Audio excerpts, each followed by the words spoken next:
Hi hello ಎಲ್ರಿಗೂ ನಮಸ್ಕಾರ. ಎಲ್ಲರೂ ಹೇಗಿದ್ದೀರಾ? ಎಲ್ಲರೂ ಕೂಡ ಚೆನ್ನಾಗಿದ್ದೀರಾ ಅಂದ್ಕೊಂಡಿದ್ದೀನಿ. ಇವತ್ತೊಂದು ಡಿಫ್ರೆಂಟಾಗಿ ಒಂದು ಸಂಬಂಧಗಳ ಬಗ್ಗೆ ಒಂದು ವಿಡಿಯೋ ಮಾಡೋಣ. ಸೊ ಏನಪ್ಪ ಸಂಬಂಧ, ರಿಲೇಷನ್ಶಿಪ್ ಅಂದರೆ ಏನು? ಇದೇ ಇರ್ಬೋದಲ್ವಾ? ಸೊ ಬನ್ನಿ ಈ ವಿಡಿಯೋದಲ್ಲಿ ಹೇಗೆ ಅಂತ ತಿಳಿಸ್ತೀನಿ. ಹೇಗಪ್ಪ ಸಂಬಂಧಗಳು ಅಂದರೆ ಏನು ಅಂತ. ಸೊ ನಾವು ಕೆಲವೊಂದು ಸತಿ ಎಷ್ಟೋ ಸಂಬಂಧಗಳಿಗೆ ರೆಸ್ಪೆಕ್ಟ್ ಕೊಟ್ಟು ನಮ್ಮ ನೋವುಗಳನ್ನ ಮನಸ್ಸಲ್ಲಿ ಇಟ್ಕೊಂಡು ದೇವರಿಗೆ ಪ್ರಾರ್ಥನೆ ಮಾಡ್ಕೊತ ಕೊನೆವರೆಗೂ ನಮ್ಮ ರಿಲೇಷನ್ಶಿಪ್ ಸಂಬಂಧಗಳು ಹೀಗೇ ಇರಬೇಕು ಅಂತ ಬೇಡ್ಕೊತಿರ್ತೀವಿ. ಸೊ ಬನ್ನಿ ಈ ವಿಚಾರ ಬಗ್ಗೆ ಮಾತಾಡೋಣ. ಸೊ ಡಿಫ್ರೆಂಟಾಗಿ ಈ ಸರಿ ವಿಡಿಯೋ ಸ್ಟಾರ್ಟ್ ಮಾಡೋಣ. ಅಂದರೆ ಟೈಮ್ ಇಲ್ಲ ವಿಡಿಯೋ ಮಾಡ್ಕೊಳಕ್ಕೆ, ಯಾಕೋ ಟೈಮ್ ಸಿಗ್ತಾಯಿಲ್ಲ ಅನ್ನೋಕ್ಕಿಂತ ಫೇಸ್ ಟು ಫೇಸ್ ಒಂಥರ ಬೇಜಾರು. ವಿಡಿಯೋ ಆದ್ರೂ ಮಾಡೋಣ, ಕೆಲವೊಂದು ಶೇರ್ ಮಾಡ್ಕೋಬೇಕು ಅಂತ ಅನಿಸುತ್ತೆ ಕೆಲವೊಂದು ಸರಿ. ಹಾಗಾಗಿ ಮಾಡ್ತಾಯಿದ್ದೀನಿ. ಬೆಳಗ್ಗೆ ಮಾರ್ನಿಂಗ್ ಎದ್ಬಿಟ್ಟು ನನ್ನ ಮಗಳಿಗೆ ಟಿಫನ್ ಮಾಡಿ ಕಳಿಸ್ದೆ. ಪುಳಿಯೋಗರೆ ಬೇಕು ಅಂದ್ಲು, ಕಳಿಸ್ದೆ. ಇನ್ನು ನೆಕ್ಸ್ಟ್ ಟಿಫನ್ಗೆ ನಮ್ಮ ಮನೆಯವ್ರು ಪುಳಿಯೋಗರೆ ತಿನ್ನಲ್ಲ. ಸೊ ಹಾಗಾಗಿ ರೊಟ್ಟಿ ಪಲ್ಯ ಮಾಡೋಣ ಅಂತ ಸ್ಟಾರ್ಟ್ ಮಾಡ್ಕೊತ ಬದನೆಕಾಯಿ ಎಣ್ಗಾಯಿ ಹಾಗೆ ಪಲ್ಯ, ಬದನೆಕಾಯಿ ಪಲ್ಯನೇ ಅಲ್ವಾ. ಸೊ ಮಾಡ್ಕೊಂಡು ರೆಡಿ ಮಾಡ್ಕೊಂಡು ಪಲ್ಯ ಮಾಡೋಕ್ಕೆ ಒಂದು ಕಡೆ ಇಟ್ಬಿಟ್ರೆ ಇನ್ನೊಂದು ಕಡೆ ರೊಟ್ಟಿ ಮಾಡ್ಕೋಬೋದು ಅಂತೇಳಿ ಇವತ್ತಿನ ಲಾಗ್ ಸ್ಟಾರ್ಟ್ ಮಾಡ್ತಾಯಿದ್ದೀನಿ. ಲಾಗ್ಸ್ ಅಂತ ಎಂತ ಇಲ್ಲ, ಏನೋ ಒಂದು ವಿಡಿಯೋ ಮಾಡೋಕ್ಕೆ ಟೈಮ್ ಇರುತ್ತೆ ಕಾರಣ ನಾನು ಕೆಲಸ ಮಾಡ್ಕೋತಾನೆ ವಿಡಿಯೋ ಕ್ಯಾಪ್ಚರ್ ಮಾಡಿಕೊಂಡು. ಸೊ ನಾನು ಮನಸ್ಸಿನ ಮಾತು ಹೇಳ್ಕೊತಾ ಇದ್ದೀನಿ. ಬನ್ನಿ ಟೈಮ್ ವೇಸ್ಟ್ ಮಾಡೋದು ಬೇಡ, ಮಾತಾಡ್ತೀನಿ. ನಾನು ಏನಪ್ಪ ಅಂದರೆ ಕೆಲವೊಂದು ವಿಚಾರಗಳ ಬಗ್ಗೆ ಶೇರ್ ಮಾಡ್ಕೊಳ್ಳೋಣ ಅಂತ ಹೇಳಿ ಅಷ್ಟೇ. ಈ ವಿಡಿಯೋದಲ್ಲಿ ಏನಿಲ್ಲ. ಈಗ ರಿಲೇಷನ್ಸು ಸಂಬಂಧಗಳು ಅಂತ ಬಂದರೆ ಎಲ್ಲ ಸಂಬಂಧಗಳಿಗೂ ಒಂದು ಅದರದ್ದೇ ಆದಂಥ ಸ್ಥಾನ ಇದೆ, ಗೌರವವಿದೆ ಅಲ್ವಾ. ಜೀವನದಲ್ಲಿ ಏನಪ್ಪ ಅಂತ ಹೇಳಿದ್ರೆ ಒಂಟಿಯಾಗಿ ಜೀವನ ಮಾಡೋಕ್ಕಂತೂ ಸಾಧ್ಯನೇ ಇಲ್ಲ. ಈಗ ಹುಟ್ತಾ ಅಪ್ಪ ಅಮ್ಮ ಅಣ್ಣ ತಮ್ಮ ಅಕ್ಕ ತಂಗಿರು ರಿಲೇಷನ್ಸು ಚಿಕ್ಕಮ್ಮ ದೊಡ್ಡಮ್ಮ ಅಂದರೆ ಎಲ್ಲನೂ ಒಂದು ಸಂಬಂಧಗಳಿಂದನೇ ನಮ್ಮ ಜೀವನ ಬೆಸ್ತಿರುತ್ತೆ ಅಲ್ವಾ. ಹಾಗೆ ಎಲ್ಲ ರಿಲೇಷನ್ಶಿಪ್ಗಳ ನಡುವೆ ಒಂದು ಸ್ನೇಹ ಸಂಬಂಧ ಆಗಿರ್ಬೋದು, ಪ್ರೀತಿ ಸಂಬಂಧ ಆಗಿರ್ಬೋದು, ಇನ್ನು ಮದುವೆ ಆದಮೇಲೆ ಗಂಡನ ಮನೆಯವರ ಸಂಬಂಧ ಆಗಿರ್ಬೋದು, ಎರಡು ಫ್ಯಾಮಿಲಿಗಳ ಸಂಬಂಧಗಳು, ಏನೋ ಸಂಬಂಧ ಅಂದರೆ ಎಲ್ಲ ರೀತಿ ಸಂಬಂಧಗಳು ಅಂತಲೇ ಇಟ್ಕೊಳ್ಳಿ. ಒಂದು ಜೀವನ ಆದಮೇಲೆ ಎಲ್ಲರ ಜೊತೆ ಜೀವನ ಮಾಡಬೇಕಾಗುತ್ತೆ. ಈಗ ಏನಾಗ್ಬಿಟ್ಟಿದೆ ಅಪ್ಪ ಅಂತ ಹೇಳಿದರೆ ಸಂಬಂಧಗಳಿಗೆ, ಯಾವ ಸಂಬಂಧಗಳಿಗೂ ಬೆಲೆನೇ ಇಲ್ಲ. ಮೊದಲೆಲ್ಲ ಇತ್ತಂತೆ. ಸೊ ಅಣ್ಣ ತಮ್ಮ ಅಂದರೆ ಏನು, ಅಕ್ಕ ತಂಗಿರಿಗೆ ಯಾವ ರೀತಿ ಬೆಲೆ ಕೊಡಬೇಕು, ತಂದೆ ತಾಯಿ ಅಂದರೆ ಏನು, ರಿಲೇಷನ್ಸ್ ಅಂದರೆ ಏನು, ಚಿಕ್ಕಮ್ಮ ದೊಡ್ಡಮ್ಮ ಅಂದರೆ ಏನು, ಚಿಕ್ಕಪ್ಪ, ಪ್ರತಿಯೊಂದು ಸಂಬಂಧಗಳಿಗೂ ಅದರದ್ದೇ ಆದಂಥ ಒಂದು ಸ್ಥಾನ ಇತ್ತು. ಅವರು ಕೂಡ ಅದೇ ಸ್ಥಾನದಲ್ಲಿ ನಿಂತು ಎಲ್ಲ ಜವಾಬ್ದಾರಿಗಳನ್ನು ಚೆನ್ನಾಗಿ ನಿಭಾಯಿಸ್ಕೊಂಡು ಹೋಗ್ತಾಯಿದ್ರು. ಇತ್ತೀಚಿನ ನಮ್ಮ ವಯಸ್ಸಿಗೆ ಅನುಗುಣವಾಗಿ ನಮಗೆ ಬುದ್ಧಿ ಬರ್ತಾ ಇದೆಯೋ, ಅವ್ರ ವಯಸ್ಸಿಗೆ ಗುಣವಾಗಿ ಅವ್ರಿಗೆ ಬುದ್ಧಿ ಬರ್ತಾ ಇದೆಯೋ ಗೊತ್ತಿಲ್ಲ. ಸಂಬಂಧಗಳು ಏನಾಗ್ಬಿಟ್ಟಿದ್ದಾವೆ ಇತ್ತೀಚಿನ ಎಲ್ಲನೂ ಒಂಥರ, ನನಗೆ ತಿಳಿದ ಮಟ್ಟಿಗೆ ಎಲ್ಲ ಸಂಬಂಧಗಳು ನಿಂತಿರೋದೇ ಹಣದ ಮೇಲೆ ಅಂತ ಅಂದ್ಕೊತೀನಿ. ಒಂದು ಮಾತಾಡಿಸ್ಬೇಕಾದ್ರೂ ನಿನ್ನ ಹತ್ರ ದುಡ್ಡಿದೆನೋ, ಮೊದಲೆಲ್ಲ ಚೆನ್ನಾಗೇ ಇರ್ತಾರೆ ಅವರು ಕೂಡ. ಯಾಕೆಂದರೆ ಅವರು ಒಂದು ಲೆವೆಲ್ಲಿಗಿದ್ದಾಗ ಅವ್ರ ಹತ್ರನೂ ಅಂಥ ಏನು ಹಣಕಾಸಿನ ವಿಚಾರದಲ್ಲಾಗಿರ್ಬೋದು ಎಂಥ ಸಂಬಂಧಕ್ಕಷ್ಟೇ ಬೆಲೆ ಇರುತ್ತೆ. ಇನ್ನು ಬರ್ತಾ ಬರ್ತಾ ಜೀವನದಲ್ಲಿ ದುಡಿಗೂ ಬೇಕು. ಈಗಿದ್ದಾರೆ ಹಿಂಗಿರಲ್ಲ, ಹಿಂಗಿದ್ದಾರೆ ಹಂಗಿರಲ್ಲ. ಇವತ್ತು ನಿಮ್ಮ ಹತ್ರ ದುಡ್ಡಿರ್ಬೋದು, ನಾಳೆ ನನ್ನ ಹತ್ರ ದುಡ್ಡಿರ್ಬೋದು, ನಾಳೆ ಇನ್ನೊಬ್ಬರ ಹತ್ರ ದುಡ್ಡಿರ್ಬೋದು. ಸಮಯ ಒಂದೇ ಥರ ಇರಲ್ಲ ಅಲ್ವಾ. ಪ್ರತಿ ಕ್ಷಣಕ್ಕೂ ಸಹ ಚೇಂಜ್ ಆಗ್ತಾ ಇರುತ್ತೆ ಸಮಯ. ಹಾಗಾಗಿ ಟೈಮ್ ಬಂದಾಗ ಅವ್ರವ್ರ ಬುದ್ಧಿ ತೋರಿಸ್ತಾರೇನೋ ರಿಲೇಟಿವಲ್ಲಾಗಿ ಪ್ರತಿಯೊಂದು ಸಂಬಂಧಗಳಾಗಿ ಅಂತ ನನ್ನ ಒಂದು ಅನಿಸಿಕೆ. ಸೊ ಈ ವಿಡಿಯೋದಲ್ಲಿ ಏನಾದರೂ ಯಾರಿಗಾದರೂ ಮನಸ್ಸಿಗೆ ಹರ್ಟಾದರೆ ದಯವಿಟ್ಟು ಮೊದಲೇ ಕ್ಷಮೆ ಕೇಳ್ತೀನಿ. ಏಕೆಂದರೆ ನನಗೆ ಅನಿಸಿದ್ದು, ನನ್ನ ಒಂದು ಎಕ್ಸ್ಪೀರಿಯನ್ಸ್ ಪ್ರಕಾರ ನನಗೆ ಆದಂಥ ಅನುಭವ ಅಷ್ಟೇ ನಾನು ಶೇರ್ ಮಾಡ್ಕೊತಿರೋದು. ಸಮಯ ಬಂದಾಗ ಆಯಾ ಸಂಬಂಧಗಳಿಗೆ ಬೆಲೆ ಇರಲ್ಲ ಅಂತ ನಾನು ಹೇಳ್ತೀನಿ. ಯಾವುದೇ ಒಂದು ಸಂಬಂಧನೇ ಆಗಿರ್ಬೋದು, ಈ ಹಣ ಅಂತ ಬಂದರೆ ಹೆಣನೂ ಬಾಯಿ ಬಿಡುತ್ತೆ ಅಂತಾರಲ್ಲ, ಹಂಗೆ ಹಣ ಬಂತು, ಹಣದ ವಿಚಾರ ಬಂತು ಅಂದರೆ ಮಿತ್ರಗಳು ಸಹ ಶತ್ರುಗಳಾಗ್ತಾರಂತೆ, ಶತ್ರುಗಳು ಸಹ ಮಿತ್ರರಾಗ್ತಾರಂತೆ. ದುಡ್ಡಿದ್ರೆ ಅಷ್ಟೇ ಎಲ್ಲನೂ ಈ ದುನಿಯಾ ಅಂತಾರಲ್ಲ, ಹಂಗೆ ಒಂದು ಮಾತಾಡಿಸ್ಬೇಕಾದ್ರೂ ಯೋಚನೆ ಮಾಡ್ತಾರೆ, ಇವ್ರ ಹತ್ರ ದುಡ್ಡಿದೆಯೋ ಇಲ್ವೋ, ಇವ್ರು ಹೇಗೆ ಲೈಫ್ ಮಾಡ್ತಿದ್ದಾರೆ, ಇವ್ರ ಜೊತೆ ಮಾತಾಡಿದರೆ ನಮಗೇನಾದರೂ ಯೂಸ್ ಇದೆಯೋ ಇಲ್ವೋ, ಎಲ್ಲದನ್ನು ಸಹ ಅಬ್ಸರ್ವ್ ಮಾಡಿಬಿಟ್ಟೆ ಜನ ಸಂಬಂಧಗಳನ್ನ ಬೆಳೆಸ್ತಾರೆ. ಚೆನ್ನಾಗಿರ್ತಾರೆ, ಚೆನ್ನಾಗಿ ಕೂಡ ಇರ್ತಾರೆ. ಒಂದು ಟೈಮಲ್ಲಿ ತುಂಬಾ ಚೆನ್ನಾಗಿ ಕೂಡ ಇರ್ತಾರೆ. ಸೊ ಹೇಗಪ್ಪ ಅಂದರೆ, ಸೊ ಇವ್ರನ್ನ ಬಿಟ್ಟಿರೋಕ್ಕಾಗಲ್ವೇನೋ, ಇವ್ರು ಹೀಗೆ ಏನೋ, ಇವ್ರನ್ನ ಇದೇ ಥರ ನೋಡ್ಕೊತೀವೇನೋ, ಇವ್ರಿಗೆ ಇಷ್ಟೇ ರೆಸ್ಪೆಕ್ಟ್ ಕೊಡ್ತೀವೇನೋ, ಇಷ್ಟೇ ಪ್ರೀತಿ ಕೊಡ್ತೀವೇನೋ, ಎಲ್ಲದನ್ನು ಕೂಡ ಅವ್ರು ಅದೇ ರೀತಿ ಕೂಡ ಇರ್ತಾರೆ. ಸೊ ಅವಾಗಿರೋ ರೀತಿಗಳು ನೋಡಿದರೆ, ಸೊ ನಮ್ಮ ಸಂಬಂಧ ಯಾವಾಗಲೂ ಹೀಗೆ ಇರುತ್ತೆ, ಯಾರು ನಮ್ಮಿಂದ ದೂರ ಆಗ್ತಾರೆ ಇಲ್ಲ ಗೊತ್ತಿಲ್ಲ. ನಮ್ಮ ಇರೋಂಥ ಈ ಸಂಬಂಧಗಳು ಹೊರಗಿನ ಸಂಬಂಧ ಅಂತ ಹೇಳ್ತಿಲ್ಲ ನಾನು, ವಿತ್ತು ನಮ್ಮ ರಿಲೇಟಿವ್ ಅಂದರೆ ಅಕ್ಕ ತಂಗಿ ಅಣ್ಣ ತಮ್ಮ ಆಗಿರ್ಬೋದು, ಸಂಬಂಧ ಅಂದರೆ ರಿಲೇಟಿವ್ ಚಿಕ್ಕಮ್ಮ ದೊಡ್ಡಮ್ಮ ಪ್ರತಿಯೊಂದು ಸಂಬಂಧ ತಗೊಳ್ಳಿ. ಹಾಗಾಗಿ ಹೀಗೆ ಇರ್ತೀವೇನೋ ಅನ್ನೋ ಥರ ಒಂದು ಸಂಬಂಧಗಳಿರ್ತವೆ. ಆದರೆ ಬರ್ತಾ ಬರ್ತಾ ಅದು ಏನಾಗುತ್ತೋ ಗೊತ್ತಿಲ್ಲ. ಯಾಕೆ ದೂರ ಆಗಬೇಕು ನಮ್ಮಿಂದ ಅಂತ ಅನಿಸುತ್ತೋ ಅದು ಗೊತ್ತಾಗ್ತಾ ಇಲ್ಲ. ನಮ್ಮಲ್ಲಿ ಮಿಸ್ಟೇಕ್ ಏನಾದರೂ ಇದೆಯೋ, ಅವರಲ್ಲೇ ಏನಾದರೂ ಬದಲಾವಣೆಗಳಿದಾವೋ ಗೊತ್ತಿಲ್ಲ. ಬಟ್ ನಮ್ಮನ್ನು ನಾವು ಬದಲಾವಣೆ ಮಾಡ್ಕೋಬಹುದು ಕೆಲವೊಂದರಲ್ಲಿ. ಬಟ್ ಬೇರೆಯವ್ರನ್ನಂತೂ ಯಾವುದೇ ಕಾರಣಕ್ಕೂ ಬದಲಾಯಿಸೋಕ್ಕೆ ಸಾಧ್ಯವೇ ಇಲ್ಲ. ಅದು ನಮ್ಮ ಕರ್ತವ್ಯವೂ ಅಲ್ಲ. ಏಕೆಂದರೆ ಬದಲಾವಣೆ ಅನ್ನೋದು ಜಗದ ನಿಯಮ, ಮನುಷ್ಯರ ನಿಯಮ. ಬದಲಾವಣೆ ಅದು ಅವ್ರ ಪರ್ಸ್ನಲ್ಲು, ಅವ್ರ ಜೀವನ, ಅವ್ರ ಇಷ್ಟ. ಆದರೆ ಒಂದು ನೆನಪುಗಳು ಅಂತ ಇರ್ತಾವಲ್ವ, ಅವು ಚುಚ್ಚುತ್ತಾನೆ ಇರ್ತವೆ ಕ್ಷಣ ಕ್ಷಣಕ್ಕೂ. ಯಾಕಪ್ಪ ಅಂದರೆ ಅಯ್ಯೋ ಮೊದಲೆಲ್ಲ ನಮ್ಮ ಜೊತೆಗೆ ಆಗಿದ್ದರು, ಈಗಿದ್ರು, ನಮ್ಮನ್ನು ಅಷ್ಟು ಪ್ರೀತಿಲಿ ಕಾಣ್ತಾಯಿದ್ರು, ಪ್ರೀತಿ ತೋರಿಸ್ತಾಯಿದ್ರು. ಒಂದು ಕಷ್ಟ ಸುಖ, ಒಂದು ಸಂಬಂಧ ಅಂದ್ರೇ ಹಾಗೇ. ಒಂದು ಕಷ್ಟ ಬರಲಿ ಸುಖ ಬರಲಿ ಏನಾದರೂ ಹೇಳ್ಕೋಬೇಕು, ನಮ್ಮರು ತಮ್ಮರು ಅಂತ ಇದ್ದಾರೆ, ಅವ್ರ ಜೊತೆ ನಾವು ಇರಬೇಕು. ಒಂದು ಖುಷಿ ಸಂದರ್ಭನೇ ಆಗಿರ್ಬೋದು, ಅದನ್ನು ಹೇಳ್ಕೊಂಡು ಅಳೋದ್ರಿಂದ ಇಡ್ಬೋದು. ಅಂದರೆ ಒಂದು ಕಷ್ಟ ಬಂದಾಗ ಅಳೋದು, ಸುಖ ಬಂದಾಗ ನಗೋದು, ಅದು ಕಾಮನ್ನು ಮನುಷ್ಯನಿಗೆ. ಆ ಟೈಮಲ್ಲಿ ನಮ್ಮರು ಅಂತ ಇದ್ದಾರೆ ಹೇಳ್ಕೋಬೇಕು ಅನ್ನೋ ಏನೋ ಒಂದು ಭರವಸೆ ಮೇಲೆ ನಾವು ಜೀವನ ಮಾಡ್ತಾ ಇರ್ತೀವಿ. ಆದರೆ ಅದು ಬರ್ತಾ ಬರ್ತಾ ಕ್ರಮೇಣ ಆ ಸಂಬಂಧಗಳಿಗೆ ಬೆಲೆನೇ ಕಳ್ಕೊತಾ ಇದ್ದಾರೆ.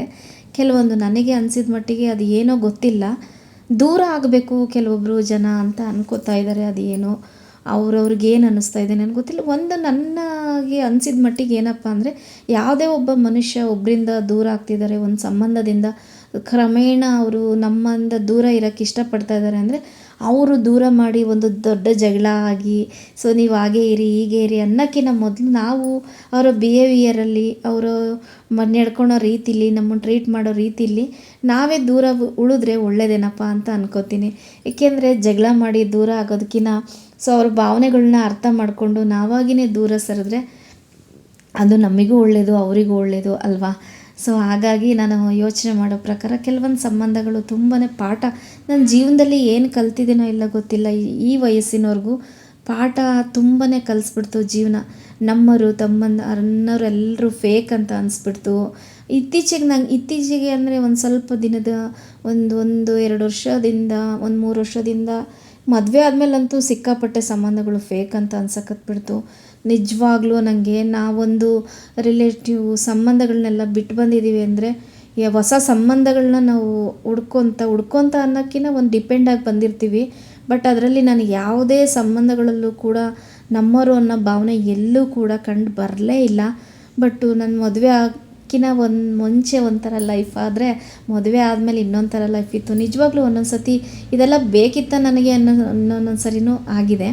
ಬಟ್ ಏನು ಮಾಡೋಕ್ಕಾಗಲ್ಲ, ಅದು ನಾವು ಆಯ್ಕೆ ಮಾಡ್ಕೊಂಡಿದ್ದ ಜೀವನ ಅಲ್ಲ, ಭಗವಂತ ನಮಗೆ ಕೊಟ್ಟಿರೋ ಜೀವನ ಅಂತಲೇ ಕೂಡ ನಾನು ಹೇಳ್ತೀನಿ. ಅದು ಬಂದುಬಿಟ್ಟು ಬರ್ತಾ ಒಂದು ಮದುವೆ ಆದಮೇಲೆ ಆಗಿರ್ಬೋದು, ಮಗು ಆದಮೇಲೆ ಆಗಿರ್ಬೋದು, ಕೆಲವೊಂದು ಮದುವೆ ಆದಮೇಲೆ ಬದಲಾವಣೆಗಳು ಸಹಜ, ಮಕ್ಕಳಾದಮೇಲೆ ಬದಲಾವಣೆಗಳು ಇನ್ನೂ ಸಹಜ. ಕಮಿಟ್ಮೆಂಟ್ಗಳು ಜಾಸ್ತಿ ಆಗ್ತಾ ಹೋಗುತ್ತೆ. ಆಮೇಲೆ ಒಂದು ಅಡ್ಜಸ್ಟ್ಮೆಂಟ್ಗಳು ಜಾಸ್ತಿ ಆಗ್ತಾ ಹೋಗ್ತವೆ, ಸೋಲ್ಗಳು ಜಾಸ್ತಿ ಆಗ್ತಾ ಹೋಗ್ತವೆ, ಪಾಠಗಳು ಜಾಸ್ತಿ ಆಗ್ತಾ ಹೋಗ್ತವೆ. ಹಾಗಾಗಿ ಪ್ರತಿಯೊಂದು ನಾನು ಹೇಳಬೇಕು ಅಂದರೆ ಟೋಟಲಿ ಎಲ್ಲನೂ ನಾನು ಕಲ್ತ್ಬಿಟ್ಟೆ ಅನ್ನೋಕ್ಕಿಂತ ಕಲಿಸಿದ್ರು ಅಂತ ಹೇಳಿದ್ರು ಏನು ಸುಳ್ಳಿಲ್ಲ. ಸೊ ಎಲ್ಲರೂ ಅಷ್ಟೇ, ನಮ್ಮಿಂದ ಏನಾದರೂ ಒಂದು ಅವರಿಗೆ ಯೂಸ್ ಇದೆ, ಅನುಕೂಲ ಇದೆ, ನಮ್ಮಿಂದ ಏನೋ ಉಪಯೋಗ ಇದೆ ಅಂದರೆ ಮಾತ್ರ ಜನ ನಮ್ಮನ್ನು ಮಾತಾಡಿಸ್ತಾರೆ ಅನ್ನೋದು ಇಷ್ಟು ದಿನದ ನನ್ನ ಜೀವನದಲ್ಲಿ ಅದನ್ನು ಮಾತ್ರ ನಾನು ಅರ್ಥ ಮಾಡ್ಕೊಂಡೇ ಬಿಟ್ಟೆ. ಕೊನೆಗೂ ಅರ್ಥ ಆಗೋಕ್ಕೆ ಇಷ್ಟು ವರ್ಷ ಬೇಕಾಯಿತಾ ಅಂತ ಒಂದೊಂದು ಸತಿ ಅನ್ನಿಸುತ್ತೆ. ಇನ್ನು ನನ್ನ ಈ ಕ್ಷಣಕ್ಕೆ ನಾನು ಹೇಳಬೇಕು ಅಂದರೆ ನನ್ನ ಮೈಂಡಾಗಿ ಏನಂದರೆ, ಸೊ ಯಾರೂ ಇಲ್ಲ, ಸೊ ನಾನು ನನ್ನ ಗಂಡ ನನ್ನ ಮಗಳು ಇಷ್ಟೇನಪ್ಪ ನನ್ನ ಪ್ರಪಂಚ ಅಂದ್ಕೊಂಡು ಸುಮ್ಮನೆ ಇದ್ಬಿಡೋಣ ಅಂತ ಒಂದು ಅನಿಸುತ್ತೆ. ಆದರೂ ಕೆಲವೊಂದು ಮೂಲೆಯಲ್ಲಿ ನನ್ನರು ಅಂತ ಬಿದ್ರಲ್ವಾ, ಹಾಗೆ ಹೀಗೆ ಏನೇನೋ ಒಂಥರ ಭಾವನೆಗಳು, ಅದನ್ನು ಹೇಳ್ಕೊಳಕ್ಕಾಗಲ್ಲ, ಆಗಾಗ್ಬಿಡುತ್ತೆ. ಸೊ ಅಷ್ಟೇ. ಇನ್ನು ಪ್ರತಿಯೊಂದು ಹೇಗಪ್ಪ ಅಂದರೆ ನಮ್ಮ ಯೂಸ್ ಅನ್ನೋಕ್ಕಿಂತ ಅವ್ರಿಗೆ ಏನಾದರೂ ಒಂದು ಆರೋಗ್ಯದಲ್ಲಿ ವ್ಯತ್ಯಾಸ ಆಗಿರ್ಬೋದು. ಹೆಂಗೆ ಅಂದರೆ ದೂರ ಅಂದರೆ ದೂರ ಅಂತ ಏನಿಲ್ಲ, ಹತ್ರದರೆ ಅವರ ಆರೋಗ್ಯದಲ್ಲಿ ಏನೋ ವ್ಯತ್ಯಾಸ ಆಯಿತು, ಅವ್ರನ್ನ ನೋಡ್ಕೊಳಕ್ಕೆ ಯಾರೂ ಇಲ್ಲ, ಅವರಿಗೆ ಒಂದು ಪ್ಲೇಸ್ ಬೇಕಾಗಿತ್ತು, ಸೇವೆ ಬೇಕಾಗಿತ್ತು. ಪ್ರತಿಯೊಂದನ್ನು ಕೂಡ ನಾನು ಯಾವುದೇನೇ ಮಾಡಿದ್ರೂ ಕೂಡ ನನ್ನ ಕರ್ತವ್ಯ, ನಾನು ಮಾಡಬೇಕದನ್ನು, ಎಲ್ಲರೂ ನನ್ನವರೇ, ತಾಯಿನೂ ಒಂದೇ, ಇನ್ನೊಬ್ಬರು ಒಂದೇ, ಎಲ್ಲರೂ ಒಂದೇ ಅಂತ ಅಂದ್ಕೊಂಡು ನಾನು ಸೇವೆ ಮಾಡಿದೆ. ಬಟ್ ಮಾಡಿಸ್ಕೊಳಕ್ಕಾರ ಎಲ್ಲರೂ ಚೆನ್ನಾಗಿರ್ತಾರೆ. ಸೇವೆ ಅಂತ ಅಲ್ಲ, ಪ್ರತಿಯೊಂದು ವಿಚಾರದಲ್ಲೂ ಎಲ್ಲರೂ ಚೆನ್ನಾಗೇ ಇರ್ತಾರೆ. ಬಟ್ಟು ಅವ್ರ ಮುಖವಾಡ ಕಳಚುತ್ತೆ. ಅವ್ರು ಒಂದೇ ಥರ ಅಂತೂ ಕೊನೆವರೆಗೂ ಇರೋಕ್ಕೆ ಸಾಧ್ಯನೇ ಇಲ್ಲ ನಮ್ಮ ಹತ್ರ. ಅವ್ರಿಗೇನೋ ಅವರವ್ರ ಸ್ವತಂತ್ರನೋ ಅವ್ರವ್ರ ಮನಸ್ಥಿತಿನೋ ಪರಿಸ್ಥಿತಿನೋ ಗೊತ್ತಿಲ್ಲ. ತುಂಬಾ ಪಾಠ ಅಂತೂ ಕಲಿಸ್ಬಿಟ್ರು ನನ್ನ ಜೀವನದಲ್ಲಿ. ಹಂಗಾಗಿ ಮುಖವಾಡಗಳು ಟೈಮ್ ಬಂದಾಗ ಕಳಚುತ್ತಾರೆ ಅಂತಾರಲ್ಲ, ಹೌದು. ಅಂದರೆ ಯಾರೇ ಆಗಿರಲಿ, ನಾನು ಅವರು ಇವರು ಅಂತ ಹೇಳ್ತಿಲ್ಲ, ಟೋಟಲಿ ಎಲ್ರಿಗೂ ಸೇರಿಸಿ ಹೇಳ್ತಾ ಇರೋದು.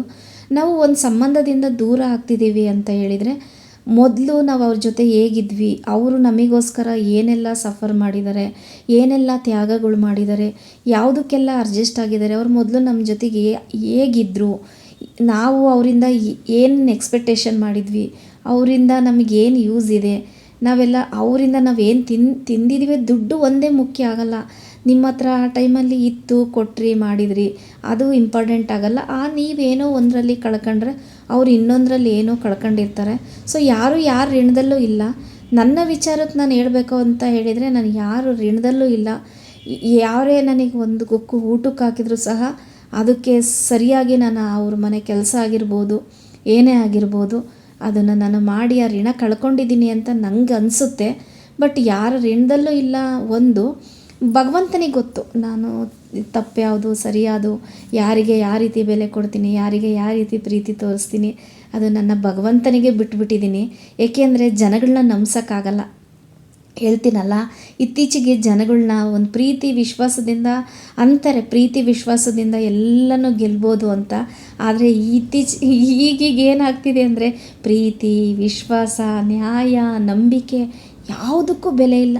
ಬೆಲೆ ಇರೋದು ಒಂದೇ, ನನಗೆ ತಿಳಿದ ಮಟ್ಟಿಗೆ ಬೆಲೆ ಇರೋದು ಇತ್ತೀಚೆಗೆ ದುಡ್ಡು, ಹಣ, ಶ್ರೀಮಂತಿಗೆ, ಬಟ್ಟೆ. ಇದಕ್ಕಷ್ಟೇ ಜನ ಒಂದು ಏನಂತಾರೆ ಬೆಲೆ ಕೊಡೋದು, ನಂಬಿಕೆ ಕೊಡೋದು. ನಿನ್ನ ಹತ್ರ ದುಡ್ಡಿದ್ರೆ ನಿನ್ನ ಹತ್ರನೂ ಇಟ್ಕೋತಾರೆ, ನಿನ್ನ ಸೇವೆನೂ ಮಾಡ್ತಾರೆ, ನಿನ್ನ ಪ್ರೀತಿನೂ ತೋರಿಸ್ತಾರೆ. ಹಳೇದನ್ನೆಲ್ಲ ಮರ್ತು ಬಿಡ್ತಾರೆ. ಜೀವನದಲ್ಲಿ ಏನೇನಾಗಿತ್ತು, ಹೇಗಿದ್ವಿ, ಮುಂದೆ ಹೆಂಗೆ ಇರ್ತೀವಿ ಅನ್ನೋದು ಅಷ್ಟೇ ಅವ್ರ ಮುಂದೆ ಇರುತ್ತೆ. ನಾವು ಈಗ ಮಾಡಬೇಕು, ಆಗ ಮಾಡಬೇಕು ಅಂತ ಅವ್ರವ್ರ ಲೈಫ್ ಅವ್ರವ್ರ ಇಷ್ಟ, ಏನು ಮಾಡೋಕ್ಕಾಗಲ್ಲ. ಯಾರನ್ನೂ ಒತ್ತಾಯ ಪೂರ್ವಕವಾಗಿ ನಮ್ಮ ಜೀವನದಲ್ಲಿ ನಾವು ಯಾರನ್ನೂ ಇಟ್ಕೊಳಕ್ಕಾಗಲ್ಲ. ಅದೇನೋ ಅಂತಾರಲ್ಲ, ಸಮಯ ಬಂದಾಗ ನಮ್ಮ ಆತ್ಮವೇ ನಮ್ಮ ಕೈಯಲ್ಲಿರಲ್ಲಂತೆ, ನಮ್ಮನ್ನೇ ಬಿಟ್ಟು ಹೋಗುತ್ತಂತೆ. ಹಾಗೆ ಯಾರನ್ನೂ ನಮ್ಮ ಒಂದು ಇದರಲ್ಲಿ ಇಟ್ಕೊಳಕ್ಕಾಗಲ್ಲ. ಹಾಗೆಯೇ ಏನೂ ಮಾಡೋಕ್ಕಾಗಲ್ಲ ಅಲ್ವಾ. ಯಾರು ನಮ್ಮ ಜೀವನದಲ್ಲಿ ಎಷ್ಟು ದಿನ ಇರಬೇಕು, ಇಷ್ಟೇ ದಿನ ನಮ್ಮ ಜೊತೆ ಜೀವನ ಕಳಿಬೇಕು, ಇಷ್ಟೇ ದಿನ ಒಂದು ಜೊತೆಗಿರಬೇಕು, ಚೆನ್ನಾಗಿರಬೇಕು ಅಂತಾರೆ. ಅವ್ರು ಅಷ್ಟೇ ದಿನ ಚೆನ್ನಾಗಿರ್ತಾರೆ. ಬಟ್ ನಾವೊಂದು ಪಾಠ ಕಲಿಬೇಕಾಗಿರೋದು ಏನಪ್ಪ ಅಂತ ಹೇಳಿದರೆ, ಇಲ್ಲಿ ಜೀವನದಲ್ಲಿ ಸಮಾಜ ಅನ್ನೋಕ್ಕಿಂತ ಜೀವನದಲ್ಲಿ ಫಸ್ಟು ನಾವು, ನಮ್ಮ ಮನೆ, ನಮ್ಮ ಮಗು, ನಮ್ಮ ಮಕ್ಕಳು, ನಮ್ಮ ಗಂಡ, ಇಷ್ಟಿದ್ರೆ ತುಂಬಾ ನಾವು ಖುಷಿಯಾಗಿರ್ತೀವಿ ಅಂತ ಹೇಳ್ಬೋದು. ಒಂದೊಂದು ಸತಿ ಅನಿಸುತ್ತೆ, ನಾನು ಇಷ್ಟು ಎಜುಕೇಟೆಡ್ ಆಗಿ ಈ ರೀತಿ ಅನ್ನೆಸೆಸರಿ ಯೋಚನೆ ಮಾಡ್ತಿದ್ದೀನಲ್ಲಪ್ಪ ಅಂತ. ಆದರೆ ಏನು ಮಾಡೋಕ್ಕಾಗಲ್ಲ. ಎಜುಕೇಟೆಡ್ ಕೂಡ ಅನ್ಎಜುಕೇಟೆಡ್ ಥರ ಥಿಂಕ್ ಮಾಡಬೇಕಾಗುತ್ತೆ. ಏಕೆಂದರೆ ಜೀವನ ಆ ಥರ ನಡೆಸ್ತಾ ಇರುತ್ತೆ. ನನಗೂ ಆಸೆ ಇಲ್ಲ ಅಂತ ಅಲ್ಲ. ನಾನು ಇಷ್ಟೊಂದು ಎಜುಕೇಷನ್ ಮುಗಿಸಿದ್ದೀನಿ, ಹೋಗಬೇಕು, ವರ್ಕಿಗೆ ಹೋಗಬೇಕು, ನನಗಿರೋ ಒಂದು ಅಡ್ಜಸ್ಟ್ಮೆಂಟಲ್ಲಿ, ಕಮಿಟ್ಮೆಂಟಲ್ಲಿ ಹೊರಗೆ ಹೋಗಿ ದುಡಿಬೇಕು ಅಂತ. ಆದರೆ ಏನು ಮಾಡೋಕ್ಕಾಗಲ್ಲ. ಕೆಲವೊಂದು ಅಡ್ಜಸ್ಟ್ಮೆಂಟ್ಗಳೇ ನನ್ನ ಫ್ಯಾಮಿಲಿಯಲ್ಲಿ ಆಗಿದ್ದಾವೆ. ಈಗ ಹೊರಗೆ ಹೋಗೋಕ್ಕಾಗಲ್ಲ, ಮನೆಯಲ್ಲೇ ಇದ್ದು ನಾನು ಮಾಡ್ಕೊಳೋ ಅಂಥ ಸಿಚುವೇಶನ್ ಇದೆ. ಆದರೆ ಜನಕ್ಕೆ ಅದು ಕಾಣಿಸ್ತಾ ಇಲ್ಲ. ಜನ ಹೇಗಿದ್ದರೂ ಆಡ್ಕೋತಾರೆ. ಏನು ಮಾಡಲಿ ಅದನ್ನು ನನಗೆ ಗೊತ್ತಾಗ್ತಾ ಇಲ್ಲ. ಈ ಒಂದು ಸಂದರ್ಭದಲ್ಲಿ ಏನು ಹೇಳಬೇಕು ಅಂದರೆ, ನನಗೂ ಆಸೆ ಇದೆ, ದುಡಿಬೇಕು, ಯಾರ ಹತ್ರನೂ ನನಗೆ ಬೇಕು ಅಂತ. ಯಾರ ಹತ್ರನೂ ನಾನು ಯಾರನ್ನೂ ಕೇಳಿಲ್ಲ. ಬಟ್ ನಮ್ಮ ಮನೆಯ ಹಸ್ಬೆಂಡ್ ಹತ್ರನೇ ಆಗಲಿ, ಅದು ಬೇಕು, ಇದು ಬೇಕು ಅಂತ ನಾನು ಯಾವತ್ತೂ ಕೇಳಿಲ್ಲ. ಕೇಳೋಕ್ಕೂ ಒಂಥರ ಮುಜುಗರ. ನಾನು ದುಡಿಬೇಕು, ನಾನು ದುಡಿದ್ರೆ ನಾನು ಏನಾದರೂ ತಗೋಬೋದು ಅನ್ನೋ ಆಸೆ ಕೂಡ ಇದೆ. ಆದರೆ ಏನು ಮಾಡೋಕ್ಕಾಗಲ್ಲ, ಒಂದಕ್ಕೋಸ್ಕರ ಒಂದು ಕಳ್ಕೊಲೇಬೇಕು. ಹಾಗಾಗಿ ಕಳ್ಕೊತೀನಿ. ಅದು ಜನಕ್ಕೆ ಗೊತ್ತಾಗ್ತಾ ಇಲ್ಲ, ಯಾಕೆ ಇವಳು ಕೆಲ್ಸಕ್ಕೆ ಹೋಗ್ತಾ ಇಲ್ಲ ಅಂಥೇಳಿ ಅದನ್ನು ಚುಚ್ಚಿ ಮಾತಾಡ್ತಾರೆ. ಅದು ಒಂದು ತುಂಬಾ ಬೇಜಾರಾಗ್ತಿದೆ ಅಂತ ಈ ಟೈಮಲ್ಲಿ ಹೇಳ್ತೀನಿ. ಏನಂದರೆ, ಅಯ್ಯೋ ಅಷ್ಟೊಂದು ಓದಿದ್ದಾಳೆ, ಮಾಡಿದ್ದಾಳೆ, ಯಾವುದೋ ಹುಡ್ಕೊಂಡು ಹೋದರೆ 100 ಕೆಲಸ ಇದ್ದಾವೆ, ದುಡ್ಕೊಂಡು ತಿನ್ನೋರಿಗೆ ನೂರಾರು ದಾರಿ ಅಂತ ಇದ್ದಾರೆ. ನಾನು ದುಡ್ಕೊಳೋ ಟೈಮಲ್ಲಿ ದುಡ್ದಿದ್ದೀನಿ, ತಿನ್ನೋ ಟೈಮಲ್ಲಿ ತಿಂದಿದ್ದೀನಿ, ನನ್ನ ದುಡಿಮೆಯಲ್ಲಿ ನಾನು ಜೀವನ ಮಾಡಿದ್ದೀನಿ, ಇಲ್ಲ ಅಂತಲ್ಲ. ಬಟ್ ಸಂದರ್ಭ ಆಗಿತ್ತು, ದುಡ್ದಿದ್ದೀನಿ, ಜೀವನ ಮಾಡಿದ್ದೀನಿ. ಅದೇ ಜೀವನ ಮುಂದೆ ಮಾಡಬೇಕು ಅಂತ ಇಲ್ಲ. ನನ್ನ ಹಸ್ಬೆಂಡಿಗೆ ಬೇಡ, ದುಡಿಬೇಕಾದ್ರೆ ದುಡ್ದಿದೆಯಾ, ಕಷ್ಟದ ಟೈಮಲ್ಲಿ ನನ್ನ ಫ್ಯಾಮಿಲಿಗೆ ಹೆಗಲಾಗಿ ನಿಂತಿದೆಯಾ, ಬಟ್ ಇವಾಗ ಏನು ಬೇಡ, ನೀನು ನಿನ್ನ ಕೈಲಾದಷ್ಟು ಕೆಲಸ, ನಿನ್ನ ಮಗಳಿಗೋಸ್ಕರ ನೀನು ಟೈಮ್ ಕೊಡು. ಜೀವನದಲ್ಲಿ ನಾವೇನು ಅಂದರೆ ನಮ್ಮ ಇಬ್ಬರ ಮೆಂಟಾಲಿಟಿ ಏನಂದರೆ, ಜೀವನದಲ್ಲಿ ಇವತ್ತು ದುಡ್ಡು ಬರುತ್ತೆ ಹೋಗುತ್ತೆ, ಬಟ್ ನಾವು ನೆಮ್ಮದಿಯಾಗಿರೋಣ. ತಿನ್ನೋದೇ ಒಂದು 3 ಗುಕ್ಕ ಅನ್ನ ಆದರೂ ಪರವಾಗಿಲ್ಲ, 1-2 ಗುಕ್ಕು ನೀರಾದರೂ ಪರವಾಗಿಲ್ಲ, ನೆಮ್ಮದಿಯಾಗಿ ತಿಂದು ನೆಮ್ಮದಿಯಾಗಿರೋಣ. ಈ ದುಡ್ಡಿನಿಂದ ಹೋದರೆ ಯಾವ ನೆಮ್ಮದಿ ಕೂಡ ಇರಲ್ಲ. ಈಗ ಹೊರಗಿನ ಟೆನ್ಷನ್ನು, ಇಬ್ಬರು ವರ್ಕಿಗೆ ಹೋಗಿ ಆ ಟೆನ್ಷನ್ ತೊಗೊಂಬಂದು ನಮ್ಮ ಮಗಳ ಮೇಲೆ ಹಾಕೋದು, ಆಮೇಲೆ ನಮ್ಮಿಬ್ಬರ ನಡುವೆ ಒಂದು ಅಂಡರ್ಸ್ಟ್ಯಾಂಡಿಂಗ್ ಬರಲ್ಲ. ಹಾಗಾಗಿ ಬೇಡ, ಅದನ್ನು ಕೂಡ ಎಲ್ಲ ಟ್ರೈ ಮಾಡಿ ಆಯಿತು ಹೊರಗೆ ಹೋಗ್ಬೇಕಾರ. ಹಾಗಾಗಿ ಬೇಡ, ಇರೋಕರ ನೆಮ್ಮದಿಯಾಗಿರೋ, ಗಂಜಿನೋ ಇಟ್ಟೋ ತಿನ್ಕೊಂಡು ಅಂದರೆ ಆ ಲೆವೆಲಿಗಂತೂ ದೇವ್ರಿನ್ನೂ ಇಟ್ಟಿಲ್ಲ, ಸುಮ್ಮನೆ ಹಾಕನ್ಬೇಕು. ಸೊ ಮುಂದಾದರೂ ಒಂದು ಒಳ್ಳೆ ಜೀವನ ದೇವರು ನಮಗೆ ಕಲ್ಪಿಸ್ಕೊಡ್ತಾನೆ ಅಂತ ಹೇಳ್ಕೊಂಡು, ಮುಂದಿಂದೊಂದು ಒಳ್ಳೊಳ್ಳೆ ಯೋಚನೆಗಳನ್ನ ಯೋಚನೆ ಮಾಡ್ಕೊತ ಆಗಿದ್ದೆಲ್ಲ ಆಗಲಿ, ಭಗವಂತನ ದಯೆ ಇರಲಿ ಅಂತೇಳಿ ನಂಬ್ಕೊಂಡು ನಾವು ಜೀವನ ಮಾಡ್ತಾಯಿದ್ದೀವಿ ಅಷ್ಟೇ. ಏನು ಹೇಳಲಿ, ನನಗೆ ಅನಿಸಿದ್ದು ನಾನು ಹೇಳಿದೆ ಸಂಬಂಧದ ಬಗ್ಗೆ. ಏನು ಅನ್ನಿಸ್ತು ಅಂತ ಇನ್ನು ಕಮೆಂಟ್ ಬಾಕ್ಸಲ್ಲಿ ಕಮೆಂಟ್ ಹಾಕಿ. Thank you so much. Bye.